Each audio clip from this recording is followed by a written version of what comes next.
So yesterday I posted a challenge. I want to get 8 billion people to all go on a solo-sexual date sometime this summer, but I'll be pleased if I get 200 of them. And I like to put together a little bit of a movie or a music video or something just of solo-sexuals, or not even just solo-sexuals, but people enjoying a solo-sexual date. And there are two reasons for that. Number one, I think it's very healthy to go on a solo-sexual date, even if you plan on dating somebody else. And here's why. 12 years ago, when I went on my first solo-sexual date, after I came back from that, I became a lot more objective with questioning relationships, right? I would get in a relationship, and if it didn't work, I could walk out of it, right? I didn't have to feel like if I needed to put up with something. No, I just walked out of a date if need be, right? I've done that a few times because I knew I could go out the next Friday night as a solo-sexual. Right? I want people to regain that control. And I think our relationships would be a whole lot healthier. I think if more people had that kind of control, our divorce rates would be a lot lower. Mental health problems from relationships would be a lot lower. I think people would have better quality relationships.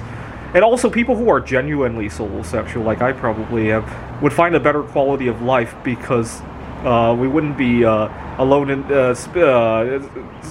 speaking alone, right? So many times you have a group of people who all suffer alone when together they would be much stronger, right? I used to work at a tech giant, and we had this. We had shuttle cars to take us from building to building. This is a large campus, and part of the problem was I could never use the shuttle cars because they had a lot. People put on a lot of fragrances on them, and so I called human resources to discuss this. I said, you got to have at least like 20, 30 shuttle cars. Why don't you put aside 2 or 3 in case somebody wants like a fragrance-free car? And the person I spoke to said that they didn't have a lot of demand for stuff like that. And I'm thinking to myself, gee, I was just at talking at the discussion board the other day, and I saw quite a handful of people having the same problem as I do at that workplace. And where's your lack of demand coming from? And then it dawned on me, each one of them had a way around it, right? Some people owned their car, other people decided it'd be a good opportunity to get some exercise and walk places or take a bicycle some places. And there was this hidden demand, right? Similarly, I think in the United States and most of the Western world, there's this hidden culture of solo-sexuals. And I think a music video or a movie of 200 solo-sexuals would probably help reshape the image of what our society actually looks like, right? And I think once it's more recognized that there's plenty of solo-sexuals out there, it would be a lot easier to take a vacation as a solo-sexual. I was just looking at Airbnb again because I might leave the Seattle area again, and I was disheartened to see that by default Airbnb wants to selects two guests, right? You have to change it to 1. I always forget to do that, and then I'm like, oh gee, how come all the Airbnbs are so big and unaffordable? And then I change it to 1, and then all of a sudden you get options where you share a room with somebody, right?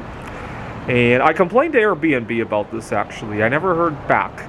And unfortunately, it's probably because everybody is choosing to suffer alone, right? Some people might not even see that these rooms for 1 exist, right? And it'll probably be a lot easier to go home from work on time if it becomes more recognized that there are solo-sexuals out there. It will probably be a lot easier to do a lot of things. Today is tax day, obviously. I think taxes might become fairer for solo-sexuals if more people actually presented themselves as solo-sexual and message got out there, right? And I think even if you do choose to marry or date somebody, you'll have a better relationship overall. So I want the message to get out there and for people to stop suffering alone, right? And I'm gonna up the reward a little bit for this. So yesterday, I was going to offer everybody who goes on a solo-sexual date 1 ounce of silver to compensate you for that date, and we'll make a music video together. But I realized there's something else I want to have happen. So two days ago, I was on the road when I saw a flock of 5 birds fly overhead, and it saddened me because in my mind I thought that was a triple date, with one of the birds being solosexual. And I almost never see humans do that, right? I see all sorts of animals travel in an odd number, right? Deer, birds, insects, and they all seem to be able to include their solosexual friends, but not humans, right? So I want some of my viewers who are heterosexual or LGBTQ, either way, to go on a multiple date, but include your solosexual friends. And if you do that and make a 5-minute video and share it with my music video, I'll compensate each of you for your dates. So each of you will get 1 ounce of silver. So if you get 5 people, you got two groups of either heterosexual or LGBTQ people, and then that one solosexual. Each one of you will get 1 ounce of silver. You can do 7, any number, as long as or you can include multiple solosexual friends, right? Yeah, but if you do that, don't pressure them to hook up, right? If you include 2, 3, 4 solosexual friends, absolutely do not push them to hook up. I mean, if they do want to hook up, that's fine, but I don't want you to give pressure to them. Anyway, I hope to release this video on a very special date for me, June 13th of this year. I talked about why that date is special in my last video. Well, either way, enjoy your time out and enjoy your relationship with yourself.